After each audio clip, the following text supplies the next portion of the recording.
Recorded Books Inspirational presents Finding Our Way Home by Charlene Ann Baumbich. Narrated by Melissa Hurst and directed by Jane Kramer. The author opens with a quote from Matthew, chapter 4, verses 13 through 16.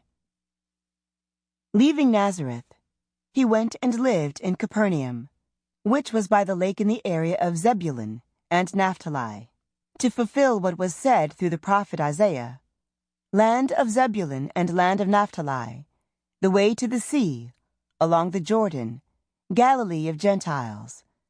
The people living in darkness have seen a great light. On those living in the land of the shadow of death, a light has dawned."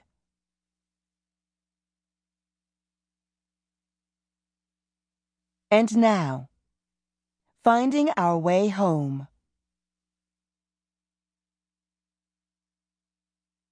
Chapter 1. Sasha readjusted the multicolored shawl until it was high and tight around her neck. As she secured it in place with her palm, the tip of her long, slim index finger landed on one of the dozens of glass pearlescent beads hand-worked into the elegant crocheted garment, complete with satin trim. She repeatedly tapped the bead with her fingernail. The sound, very close to her ear, reminded her of the familiar tick of a metronome. No, it sounds more like the ticking of a clock counting down to death by regret. She shook her head to dismiss the dark thought and stared at the snow globe on her side table, on which she set her ever-present cup of hot tea. It didn't matter if the outdoor temperature was 25 or 95. Hot tea, please, that will do.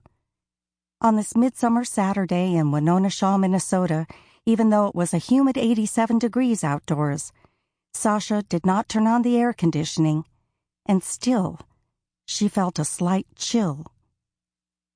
Pinning her eyes on the ballerina in the snow globe, she slowly rolled the bead between her thumb and index finger as if fine-tuning a memory on a radio dial.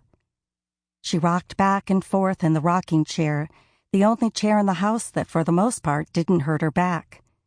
She nearly lived in it since she'd moved back in. It had been her mom's favorite chair, the one she used to rock in while nursing Sasha. Her mom loved to tell the story about how Sasha often fell asleep while she fed her, how she had to tap the arch of her tiny bare foot to wake her. Sasha could hear her mother's gravelly voice, see the spark in her Paul Newman blue eyes. "You were such a tiny..." Sample complete. Ready to continue?